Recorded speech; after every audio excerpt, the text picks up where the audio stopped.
मानक चंद, कमला देवी, राकेश, नीतू, ऋषभ और Ayushi Musharraf, B123, Sethi colony, Jaipur. Shri Parshwanath re rolling mills limited, Durgapur 1, Vardhaman, West Bengal. Amita Jain, पत्नी अनिल कुमार जैन, संगीता जैन, पत्नी विपिन कुमार जैन। स्वर्गीय माता सीतावंती, धर्मपत्नी स्वर्गीय मास्टर नथु राम जी मुन्हानी की स्मृति में Shri Surendra Jain, Kanta Jain, Shri Ashok Jain, Neelam Jain, Shri Pankaj Jain, Amita Jain, Shri Rajneesh Jain, Deepika Jain, Shri Rishabh Jain, Mudit Jain, SKJ rubber corporation, Delhi.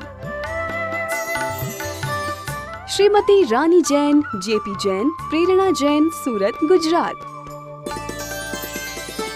Pushpa Devi Musharraf, Arun Kumar, Amita, Ankesh, Payanshi Jain, D43, Devnagar, Tonk road, Jaipur. जय जिनेन्द्र तज्जयति परम ज्योतिः समं समस्तैरनंत पर्यायैः दर्पणतल एव सकला प्रतिफलति पदार्थमालिका यत्र। पंच परमेष्ठी भगवान की जय। पुरुषार्थ सिद्ध उपाय में व्रतों के अतिचारों का वर्णन चल रहा है। पिछली ज्ञानधारा में, पिछली ज्ञानशाला में आपने आचौर्याण व्रत और ब्रह्मचर्याण व्रत के 5 अतिचार अच्छी तरह समझे थे और आज परिग्रह परमाणु व्रत और दिग्व्रत के अतिचारों को हम समझेंगे। आइए श्लोक नंबर 187, 187। वास्तु क्षेत्राष्टापद, वास्तु क्षेत्राष्टापद, हिरण्य धनु धान्य दासु दासीनां, हिरण्य धनु धान्य दास दासीनां, कोप्यस्य भेदयोरपि, कोप्यस्य भेदयोरपि, परिमाणातिक्रियाः पंच, परिमाणातिक्रिया पंच। बोलिए। वास्तु क्षेत्राष्टापद, हिरण्य धनु धान्य दासु दासीनां, कोप्यस्य भेदयोरपि, परिमाणातिक्रियाः पंच। परिग्रह परमाणु व्रत के अतिचारों की चर्चा है। जो श्रावक होता है वो परिग्रह नाम का जो पाप है उससे बचने के लिए अपने परिग्रह का परिमाण कर लेता है। मैं इतने खेत, इतना मकान, इतना सोना चांदी आदि रखूँगा। अब उसके उस परिग्रह परमाणु व्रत में कैसे दोष लगता है, किन कार्यों से बता रहे हैं।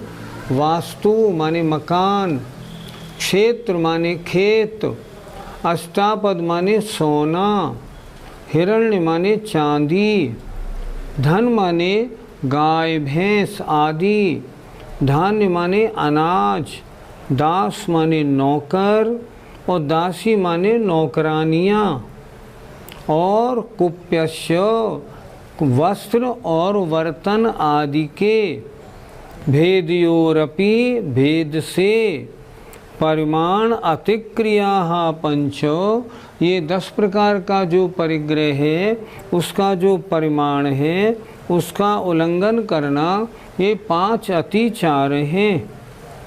ये 5 अतिचार कैसे जोड़े जाएंगे? 2 को एक एक करके जोड़ेंगे।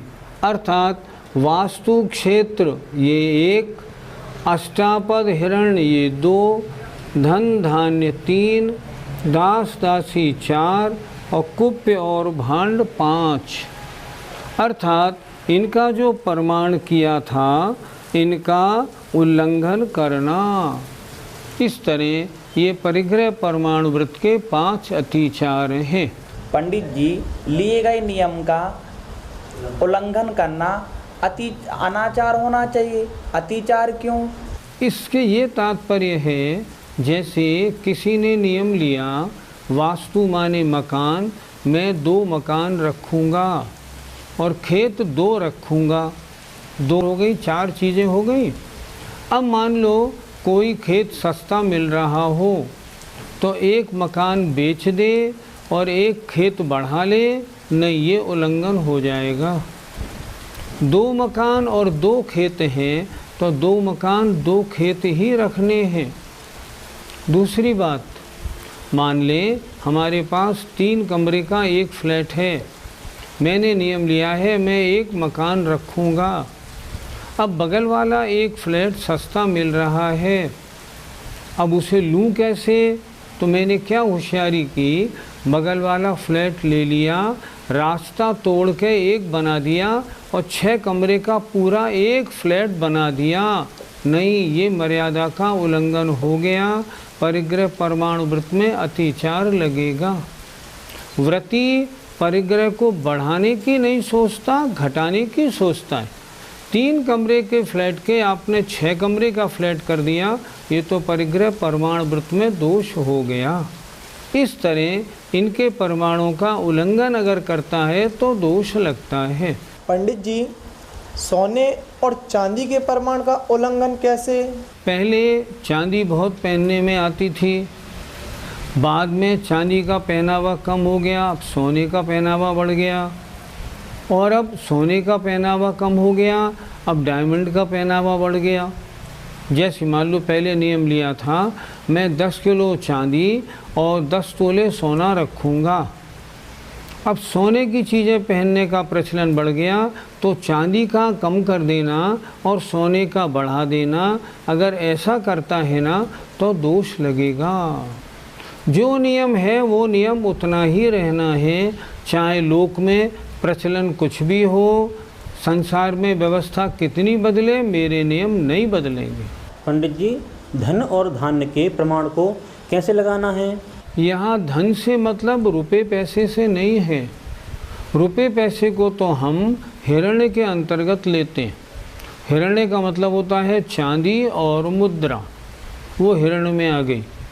धन का मतलब होता है गाय भैंस आदि।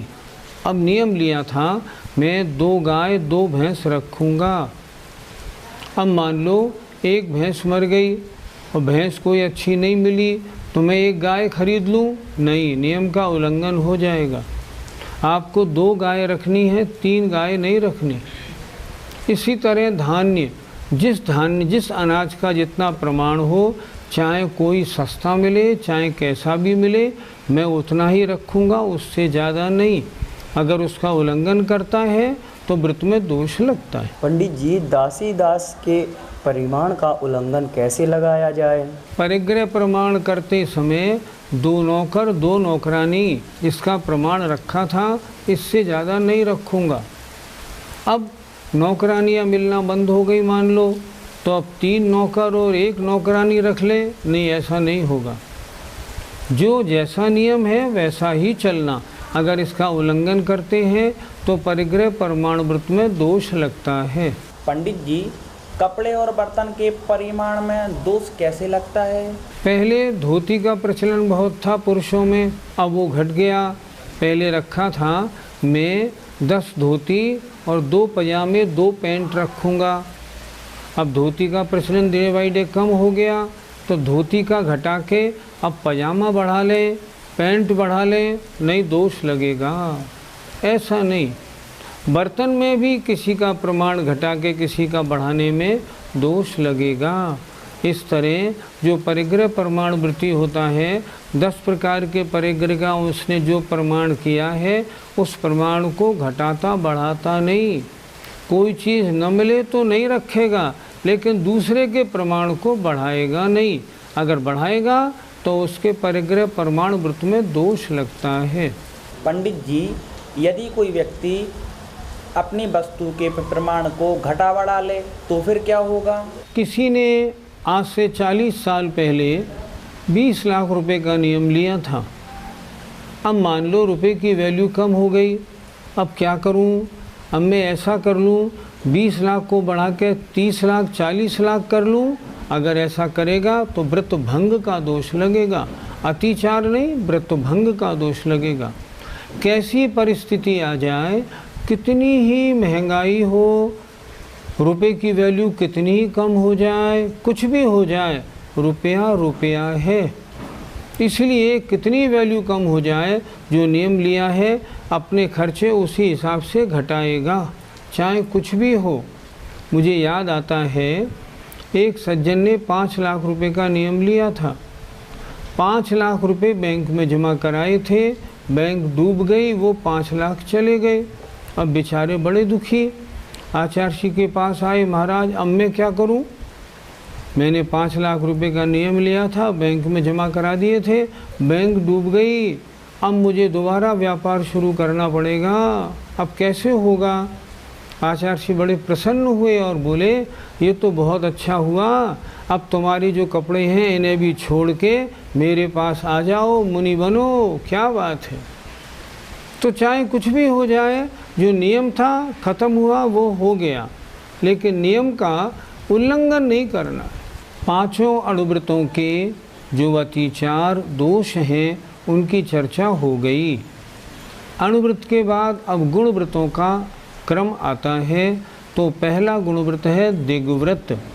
दिग्व्रत का मतलब होता है 10 दिशाओं में आने जाने की मर्यादा कर लेना। इस मर्यादा में कैसे दोष लगते हैं ये आचार्य अगले श्लोक में बता रहे हैं। ऊर्ध्वमधस्ता तिर्यग व्यतिक्रमः क्षेत्रवृद्धिराधानम्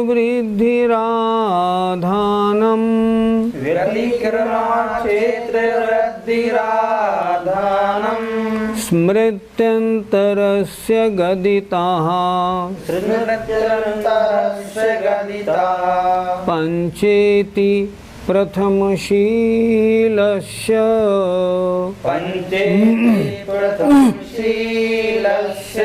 बोलिए। ऊर्ध्वमधस्ता तिर्यग व्यतिक्रमा क्षेत्रवृद्धिराधानम् स्मृत्यन्तरस्य गदिता पंचेति प्रथमशीलस्य। दिग्व्रत में 10 दिशाओं में आने जाने की मर्यादा की थी, लेकिन अब किसी कार्यवशात ऊर्ध्वम ऊपर की मर्यादा, अधः नीचे की मर्यादा और तिर्यक माने तिरछी मर्यादा। तिरछी मर्यादा ऐसे ऊपर जाने की मर्यादा, नीचे अधः नीचे जाने की मर्यादा और तिर्यक जाने की मर्यादा, इसका व्यतिक्रमा उल्लंघन करना। क्षेत्र वृद्धि राधानम अर्थात क्षेत्र को अपनी मर्यादा को मर्यादा के क्षेत्र का बढ़ा लेना। और स्मृत्यंतरस्य आधानम अर्थात मर्यादा क्या की थी उसका स्मृति का भूल जाना। मालूम नहीं ऊपर की कितनी मर्यादा ली थी, मालूम नहीं नीचे की कितनी मर्यादा ली थी। ये प्रथमशीलस्य, प्रथमशील माने दिग्व्रत के ये 5 अतिचार कहे गए हैं। फिर देखें, ऊपर की मर्यादा, नीचे की मर्यादा और तिर्यक मर्यादा का उल्लंघन करना। क्षेत्र को जो मर्यादा की थी उसको बढ़ा लेना और स्मृति का भूल जाना। ये प्रथमशील माने दिग्व्रत के 5 अतिचार गदिताः कहे गए हैं। पंडित जी, ऊपर की मर्यादा का उल्लंघन कैसे होता है? उस व्रती ने ऊपर की मर्यादा मान लो ली थी, मैं 6000 फुट से ऊपर ज़्यादा नहीं चढ़ूँगा। मालूम पड़ा कश्मीर 6500 फुट है, कश्मीर तो श्रीनगर तो चला गया। अब किसी ने कहा गुलमर्ग या पहलगांव चलना है, वो और ऊंचा है। नहीं नहीं, मेरी मर्यादा नहीं, मैं नहीं जाऊंगा। अगर वो 6000 फीट से ऊपर चढ़ जाता है तो उसके ऊपर गमन का दोष लगता है, अर्थात जो ऊपर की मर्यादा थी उस मर्यादा में दोष लगता है। वो तो जितनी मर्यादा है उतना ही गमन करेगा, उससे 100 फीट कम ही करेगा। अगर उससे ऊपर गमन करता है तो दोष लगता है। एक बात और, यदि कदाचित गमन कर ले तब तो अतिचार होगा, और अगर गमन करने का अभ्यास बना ले तब अनाचार हो जाएगा। पंडित जी, नीचे की मर्यादा में अतिचार कैसे लगता है? मान लो नीचे की मर्यादा ली है 1000 फुट तक जाने की, और मान लो भाखड़ा नागल डैम आप पहुंच गए, वो आप उसकी लिफ्ट में बैठ गए और उसमें सबसे पहले आपको नीचे ले गया दिखाने के लिए। आपने कहा देखो भैया 1000 फुट से नीचे नहीं जाना। ठीक है, नहीं जाऊंगा। लेकिन उसे कुछ अपना काम था और वो नीचे 1200 फीट तक चला गया। मीटर लगा हुआ है, आपने देखा ओहो ये 1200 पे आ गया। यहाँ 1200 पे क्यों आए? मैं अपने काम से आया हूँ। लेकिन आपको तो दोष लग गया, ये अतिचार हो गया। आपको उतना नहीं जाना था तो वहाँ रुक भी तो नहीं सकते थे तो दोष लगा। इसका प्रायश्चित्त लेना है। महाराज के पास, माताजी के पास जाके, माताजी भाखड़ा डैम देखने गए थे, वहाँ ऐसी गड़बड़ हो गई, इसका जो प्रायश्चित्त हो आप दे दीजिए। उनसे प्रायश्चित्त लेना होगा और ये दिग्व्रत में अतिचार होगा। पंडित जी, त्रियक मर्यादा का उल्लंघन कैसे समझा जाए? तिरछी मर्यादा की थी। मैं इस दिशा में 200 किलोमीटर, इसमें 250 किलोमीटर से आगे नहीं जाऊंगा। कभी जाना पड़ा और भूल से अगर चला गया, उसको उल्लंघन करके चला गया, तो उसके दिग्व्रत में दोष लगेगा। ये अतिचार है। इस अतिचार का प्रायश्चित्त लेना पड़ेगा। पंडित जी, क्षेत्र वृद्धि का दोष कैसे लगेगा? क्षेत्र ऐसा लिया था, इधर 300 किलोमीटर, इधर 300 किलोमीटर, 8 दिशाओं में नियम ले लिया था। अब इधर का व्यापार घटने लगा और इधर का व्यापार बढ़ने लगा, तो अगर इधर का 100 घटा के इधर का 100 बढ़ा लेता है तब उसको दोष लगेगा। व्यापार कुछ भी हो, कितना ही घटे कितना ही बढ़े, मैंने जो नियम लिया है मैं उन नियम का बिल्कुल उल्लंघन नहीं करूँगा। उसका ऐसी पक्की एकदम दृढ़ निश्चय होता है और जीवन पर्यंत के लिए होता है। ये नहीं कि मैं 10 साल के लिए ये नियम ले लूँ, आगे जो परिस्थिति होगी इधर कम कर लूँगा, ज़्यादा कर लूँगा, ऐसा नहीं होता। तो अगर वो एक तरफ को घटा के एक तरफ बढ़ा लेता है तो उसके दोष, उसके व्रत में दोष लगता है, अर्थात उस व्रत के पालन का फल पूरा नहीं मिलेगा। समझे, नंबर कटे हुए मिलेंगे। पंडित जी, नियम को भूल जाने का दोष कैसा होता है? कभी नियम तो ले लिया लेकिन नियम को लिखा नहीं डायरी में।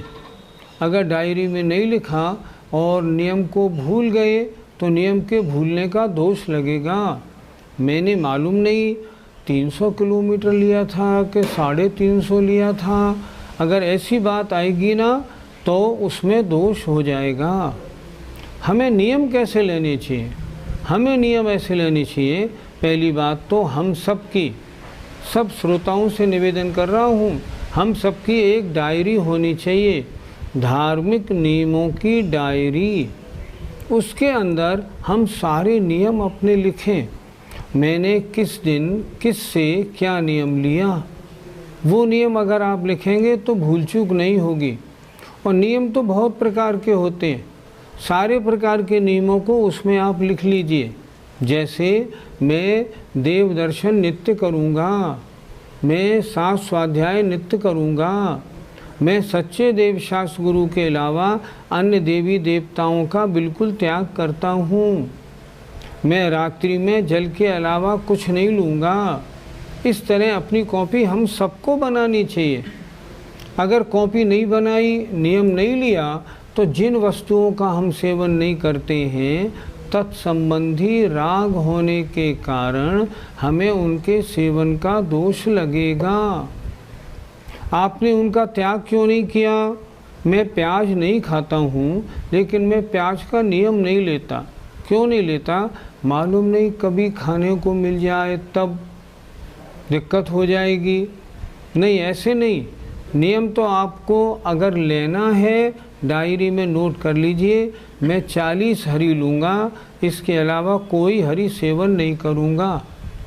इसी पुरुषार्थ सिद्धि उपाय में पहले एक चीज़ आई थी कि हिंसा को नहीं छोड़ना और हिंसा करना दोनों ही हिंसा है।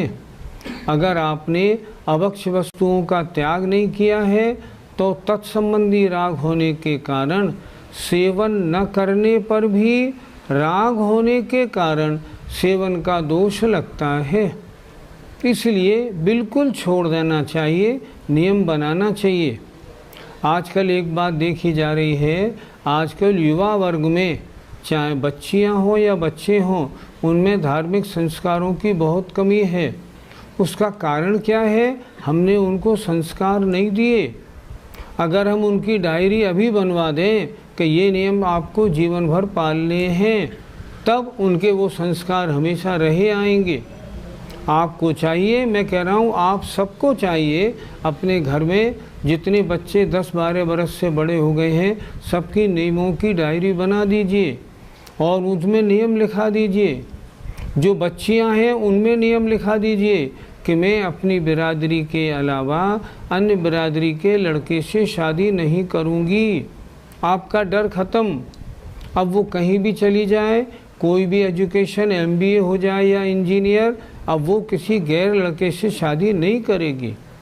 और अगर आपने उसको संस्कार नहीं दिए, वो खुली है, छूटी है, कहीं भी करे, आप बाद में पछताएंगे, रोक नहीं पाएंगे। इसलिए नियमों की डायरी बनाना बहुत अच्छी बात होती है। नियमों की डायरी में सबसे पहले सप्तव्यसन का त्याग करें, अष्टमूल गुण धारण करें और जो अन्य देवी देवता हैं उनको मानने का, देवशास्त्र गुरु का त्याग करें। पहला नियम यहाँ से शुरू करें। फिर सच्चे देवशास्त्र गुरु की पूरी श्रद्धा रखते हुए देव दर्शन का, रात्रि भोजन त्याग का, छने पानी का, पूजा, स्वाध्याय, नमोकार मंत्र की जाप आदि का नियम लें। जितने हम और आप में जो बड़ी उम्र के हैं, सबसे पहले ब्रह्मचर्य का भी नियम लिखें कि मैं अष्टमी, चतुर्दशी, भादों में, अष्टानिका में, दशलक्षणी में संयम से रहूँगा। इस प्रकार नियम लेंगे तो जीवन बड़ा सफल होगा और जो व्रती है ना, उसको दोष नहीं लगेगा।